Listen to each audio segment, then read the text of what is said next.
All right, guys, we are back. Central Podcast Entertainment. My name is MZP. I'm Neo Spokesman, and sorry for the 2 week delay if it's been that long already. Yep, just a lot of stuff. A lot of stuff has been going on. At least with me, a lot of stuff's been going on with me. Oh, So, just to start things off, let's talk about Super Bowl 50 commercials. okay. Well, what'd you think of the puppy monkey baby one? I was about to mention, I'm like, okay, this was definitely weird and random all at the same time. And last year's Mountain Dew Super Bowl commercial was much better. Yeah. The one I really liked was the Doritos commercial where he's at the sonogram where she was like they were like showing the baby and the baby's like following the Doritos with the guy's eating it. And then she throws it on the floor and then the baby just goes right out to try and get it. Yep, it was like, yeah, that was hilarious. Kind of messed up. That's something what Dirty Grandpa would do. Bad Grandpa would do. Also, there was some backlash from that commercial. I guess. I don't understand the backlash. I thought it was funny. I thought it was really funny. Well, I think from to my belief, the backlash came from those that were in support of abortion or non-support. I don't remember which side. Oh my god. Okay. Yeah, that's pretty ridiculous. So, I mean, I found it hilarious. I didn't think was anything wrong about like abortion or stuff like that.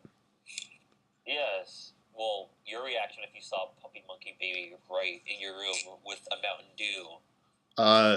Yeah, that I'd be pretty weird out. I'd probably have the same reaction as the guys in the commercial. But there were a few others that I can't remember at the moment, but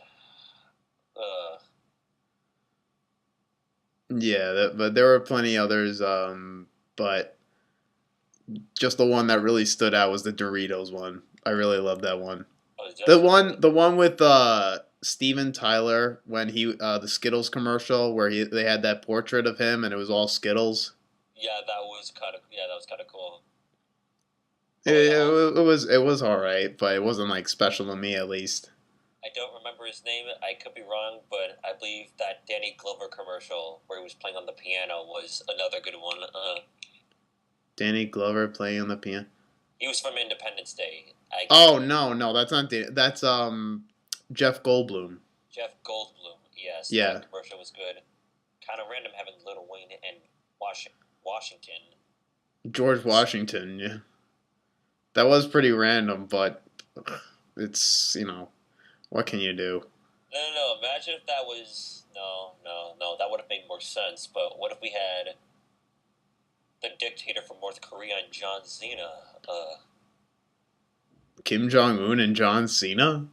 Yep, well, that would be pretty random, but I wouldn't see that at all. John Cena represents America. That'd be pretty shocking if he just turned on America like that and just see him with Kim Jong Un.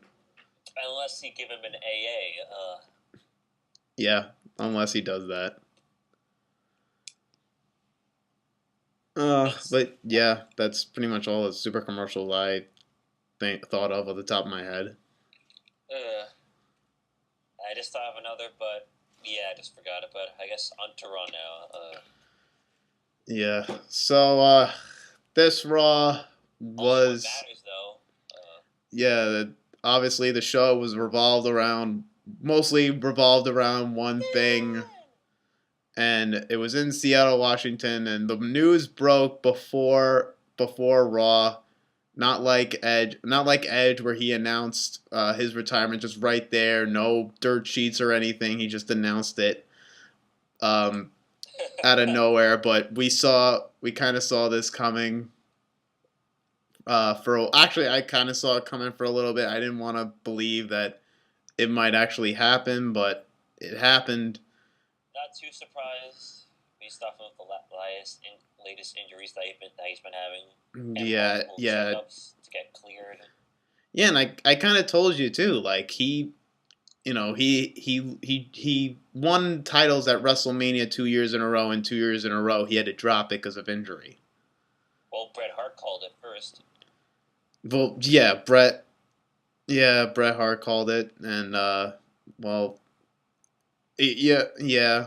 I mean, yeah, I can't say anymore. Let's just get to Raw because I mostly want to get to the stuff that was happening. So they they started off with the contract signing with Brock, Dean Ambrose, and Roman Reigns. But in the beginning, nobody cared because they just wanted to see Daniel Bryan because they were in his hometown.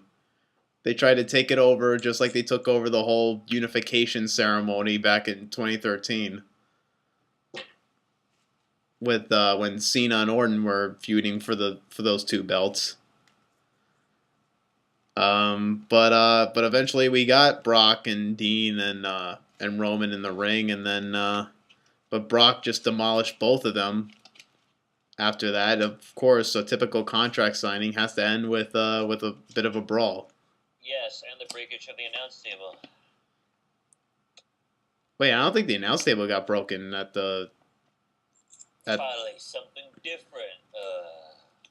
Yeah, I don't think the announce table because all I remember is Brock just throwing the table at Roman Reigns, and then F5ing Ambrose. But yeah, I mean, it was kind of typical. I mean, I'm not too psyched for this main event because we pretty much know how this main event is going to go down at Fastlane. Reigns gets the win. Reigns gets the win, and then Bray Wyatt and the Wyatt family cost Brock Lesnar and attack him and sets them up for WrestleMania. Neither of these matches are exciting. It'll be a lose-lose, especially for Wyatt and Lesnar, as we mentioned before. Yeah. Then we get Ziggler defeating Owens for the second week in a row, but he uses his feet on the rope to beat Owens. From what I heard from Solomonster, he mentioned that the referee clearly saw Dolph Ziggler's feet on the rope and mentioned that the referee should get some new contact lenses from that. I mean, yeah, and like it was so stupid too. Because how is he a baby face and he uses a cheap way? He cheats his way to win. Like he's a powerhouse guy, so I got to do a little something to help make it seem more convincing, I guess. Dude, there's really no good excuse. That's not even a good excuse. It's just, oh god, like in the Ziggler and Owens feud, it's just a typical rivalry too. It's just Owens wins a match, Ziggler wins a match, Owens wins a match. Next week, Owens wins a match. Next week, Ziggler wins a match. No story, no nothing to get invested in. It's just match after match after match, typical of WWE. Dolph Ziggler versus Kevin Owens isn't just a rivalry. You just like to say that for every rivalry that's just nothing. No, that just keeps going on and on with the same. Just keep doing that match too many times. We don't want to see it. Like, stop. Then we got Miz TV. Miz kind of complaining about AJ Styles about losing his teeth after his match with Styles on SmackDown. Apparently, someone got their money maker broken at some finally. Yeah, and then Jericho came out. He was supposed to be the guest, but then Jericho came out and just took over the whole show. He's like, "This ain't Miz TV. This is now the highlight reel." And then we get like a beef between the two. Miz talking about how AJ Styles got one over on Jericho on his first Raw, and then Styles eventually came out. They all brawled. I mean, Jericho and Styles, they have a little bit of a rivalry now, but it's like, I'm not that excited because they already touched and they already faced on Raw, and now it's becoming like a typical rivalry. There's just match after match. Styles is gonna get one over. Jericho, I believe, got one over on SmackDown I believe he beat Styles on SmackDown, from what I heard. And then they're probably going to have a match where they face again, and probably Styles will win, but what's the point? Probably because, they only fought once, and it was an alright match, so now when we get to a pay-per-view, now we're going to really show them everything that we got. Yeah, I know, but I just like one of those instances where, like, why don't you just wait till the pay-per-view to do this match? I mean, this is a match, like, I really thought I'd never see. Jericho and Styles, and these are two guys I never thought would even just just even like be in the same ring. And I'm finally seeing it, but still, you have them they just do it immediately on Raw the night after the Royal Rumble. Then they do it on SmackDown, and it seems like a match that you just have to wait till the pay per view or just buy it to see.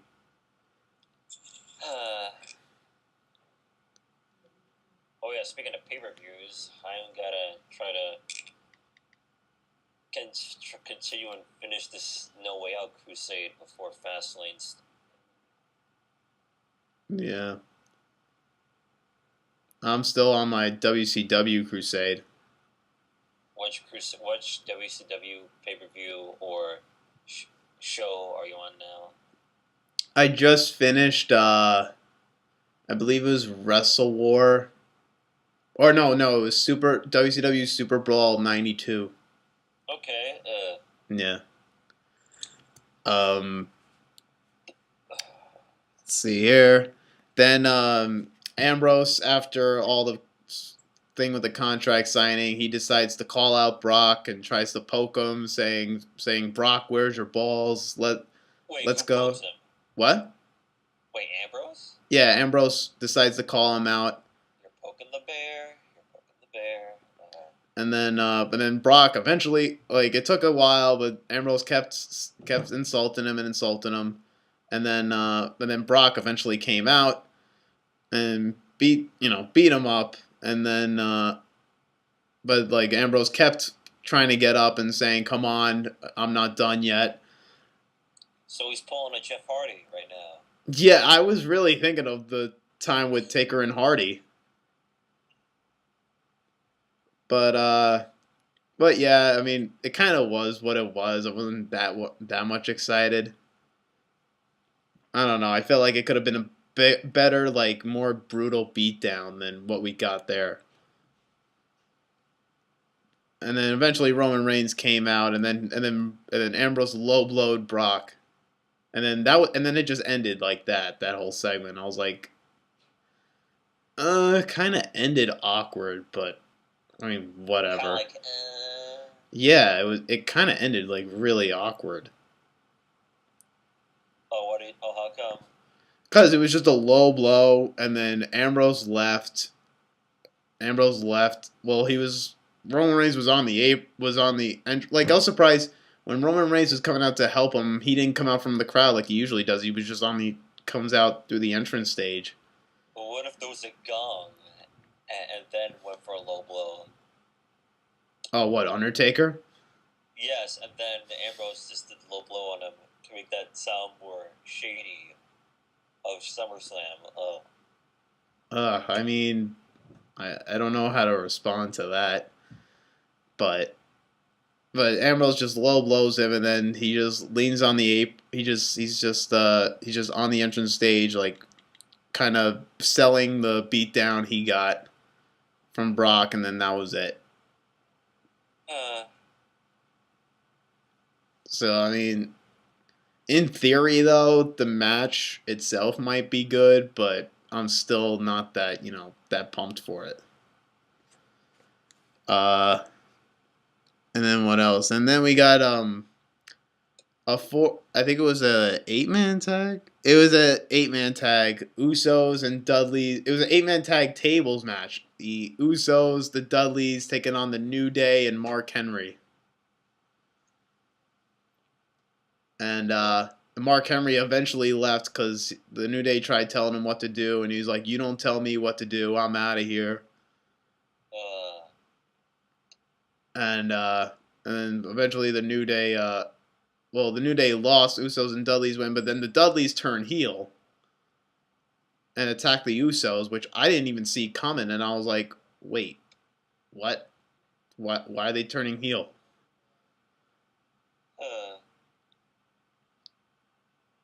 I mean, and I was like, okay, I don't see where they're going with this, but With what? with the Dudleys turning heel.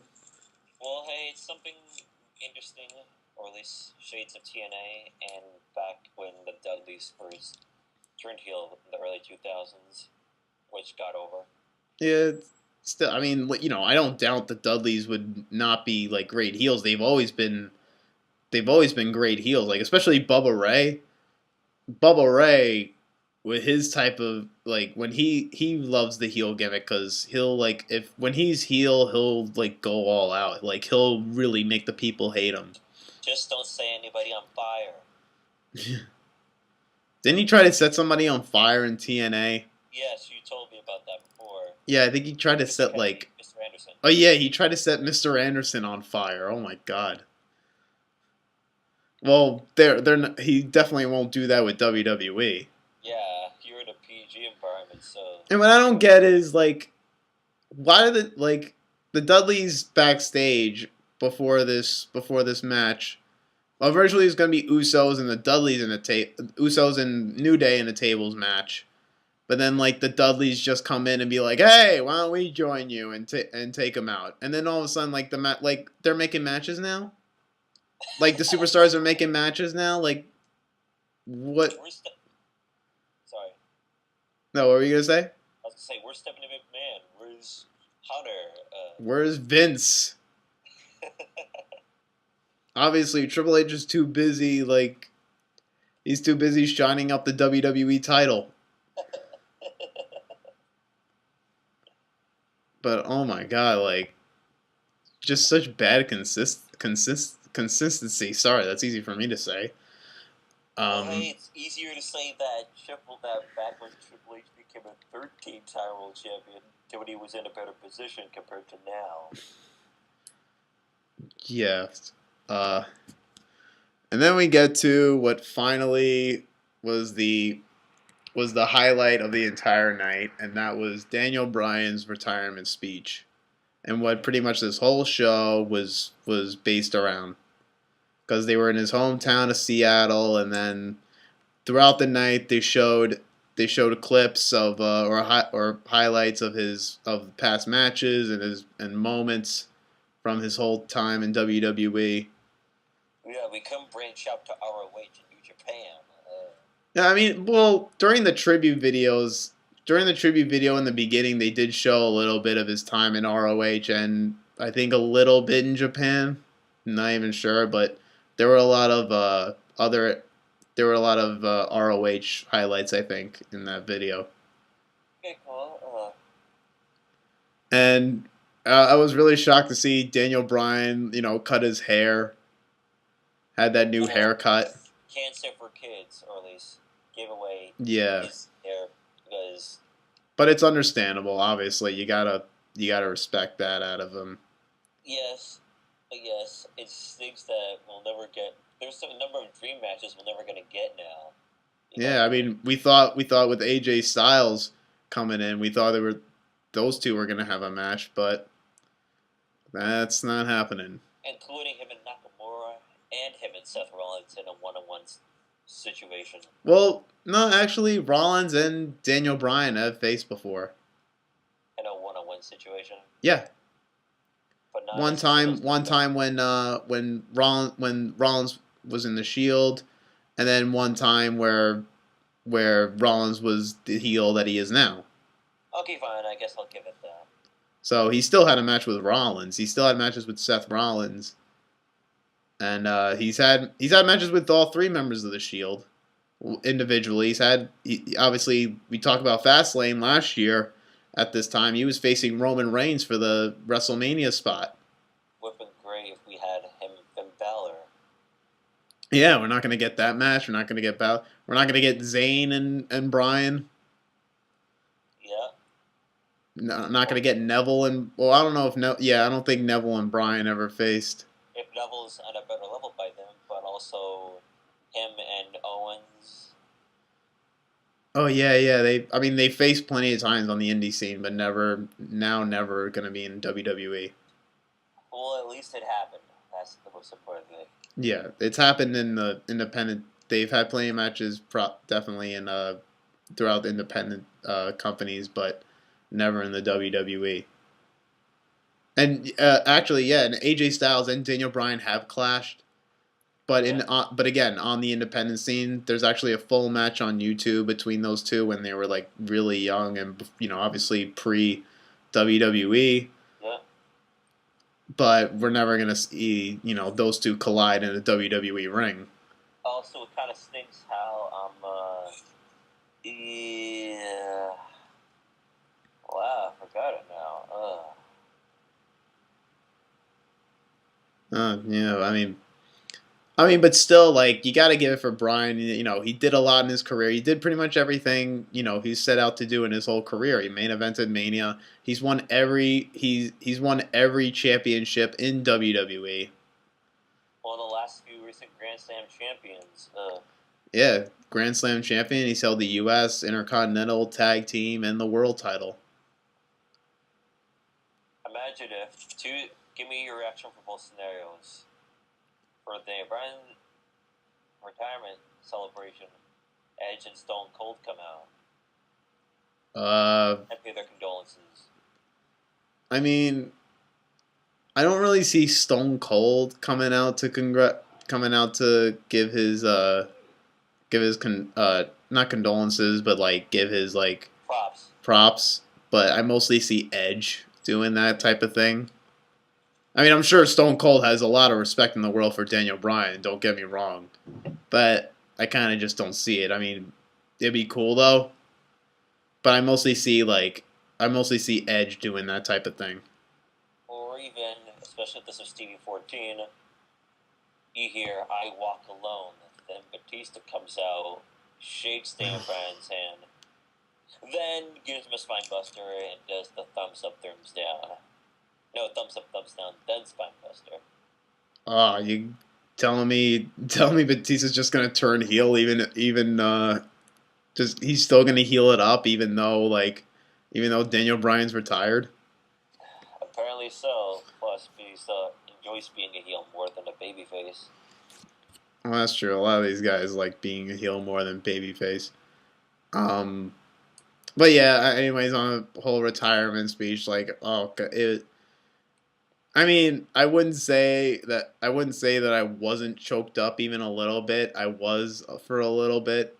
I wasn't like crying, but like I was just pretty upset. It was really emotional and definitely one of those memorable retirement moments from a superstar.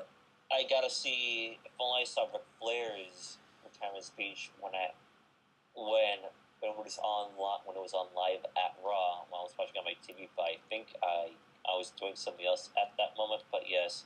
Yeah, I was actually watching it live. The Flair's retirement. I was actually in my hotel because I was in Florida. I was there at WrestleMania 24. Yep. And I remember watching it that night in my hotel room and just going crazy. But I have yet to wait for a retirement speech to get me emotional because there was Shawn Michaels, we got Edge, we got Daniel Bryan, I guess one other superstar that didn't retire early, but I could be wrong. Yeah, I mean Edge.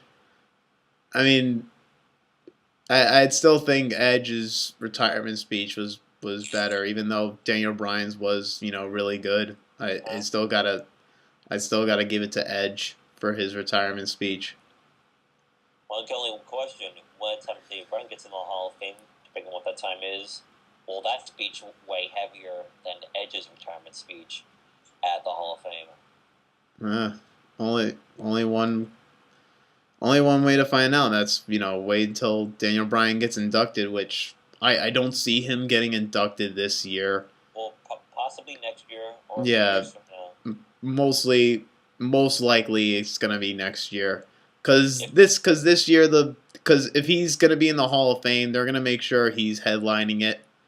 Yeah, but because this year Sting is headlining the Hall of Fame, so you kind of already have that. So they might as well just wait until next year to do it for him.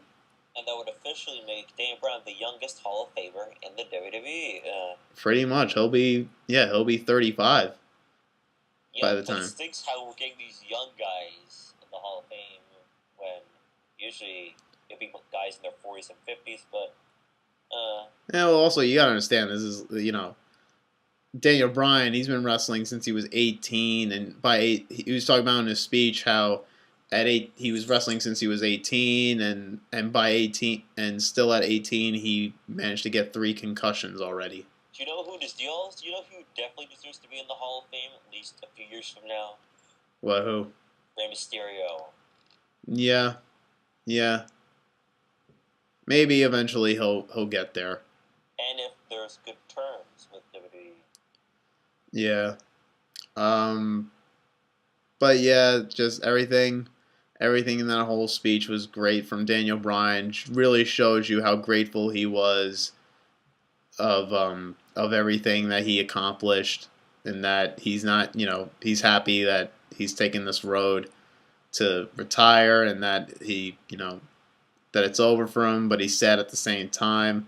He was talking about maybe having kids, thinking about having kids with Brie, and I just love. Obviously, everybody was going crazy when he was when they were doing the yes chant, and then Daniel Bryan goes, "That's what Bree says. That's what Bree tells me every night."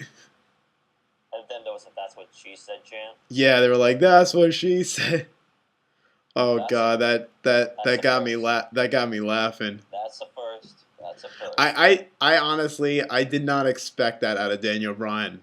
I did not like you see him, he doesn't seem like that type of guy that would just go that road and just, pull out some kind of dirty reference. Hey, it's my retirement, so. Hey, yeah, he's like screw it, I'm retiring, so I'm just gonna say whatever I want now.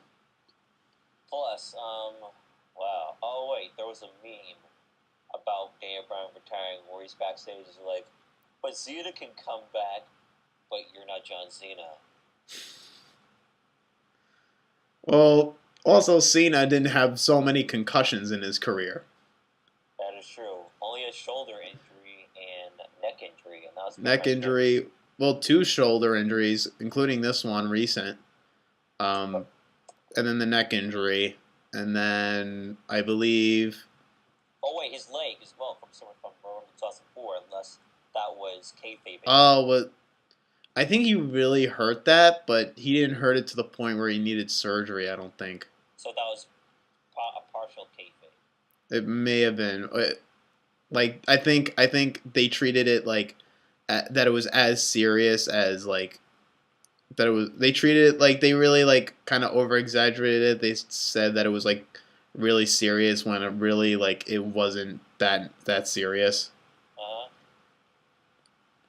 But yeah, anyways, just hearing Daniel Bryan get emotional about about his father, about his father passing, and then and he was talking about how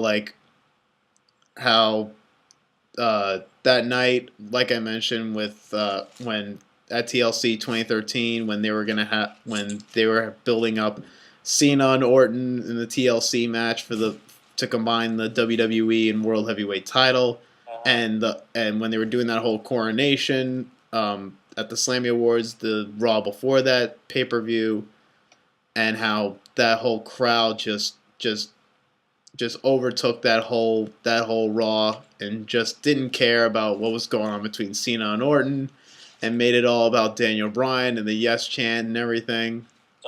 Just like The Rock to WrestleMania 28.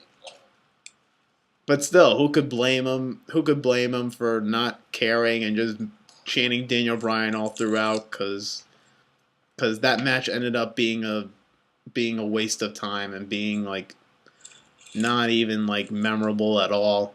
In a sense, unless it's only gonna be memorable because Cena unfortunately did not perfectly sell that table spot. Yeah, and it was a botch finish, and it was just But yeah, but Daniel Bryan, it was really shocking that I wasn't surprised about him announcing his retirement. Also, concerning that he wanted to wrestle in other companies. He wanted to wrestle in other companies, but WWE wouldn't let him out of his contract.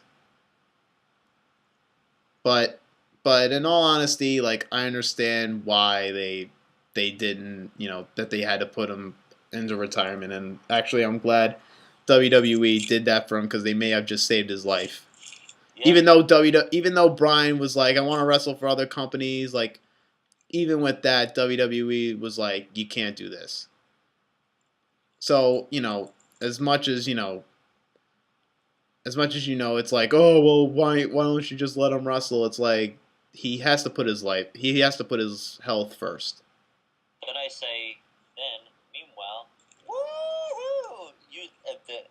Stephanie McMahon leaves, goes backstage. Mr. McMahon comes in. Titus O'Neal grabs Mr. McMahon's arm. Who did Mr. McMahon? Whoa! Get away from me! Like, okay. Yeah. Now we get to the Titus O'Neal situation and him getting suspended. Free Titus! For 60 days. It's like, well, okay. I'm not saying like both parties here were wrong. Because why would Titus O'Neal just grab Vince McMahon like that at the end of Raw? Like, why would he do that? That was stupid of him to do that. Or at least you could just reprimand him. Yeah, like, here's the thing. Like, both parties were wrong because Titus was wrong for even doing that to Vince McMahon. I don't know what got him to even, like, to even, like, think of doing that right before the broadcast was about to end. And I think WWE overreacted to that whole situation. Yep. So I really think, that was an over-exaggeration on WWE's part, and they shouldn't have punished him like that to that extent. But still, Titus, like everyone wants to say that Titus was not wrong not wrong here, and I was like, well, he is wrong still. He shouldn't have done what he done anyway. Just want to congratulate Mr. McMahon on what? Making Daniel Bryan a success. Like, you did it. Awesome job. No, Daniel Bryan did it. Daniel Bryan was not created by Vince McMahon. Okay, mind you. This is The Undertaker. Oh, congratulations for creating The Undertaker. Like, what? That's so irrelevant right now. Helping create The Undertaker. Making The Undertaker what he is today. I mean... Still not convincing? No. Okay. But still, like, it was an emotional Raw, and I'd say I wouldn't say it was the best. It's the best Raw this year so far, but it's definitely a memorable one so far because of Daniel Bryan and all his accomplishments being celebrated on that night, and announcing that he was going to retire. So it was pretty memorable. Yeah. One can only wonder if Triple H was there during that when Titus O'Neal got to Mr. McMahon. I think Triple H was on the ramp when they all like was out there like doing the yes chant with everybody. I think Triple H was out there at one point. So yeah, I think he was.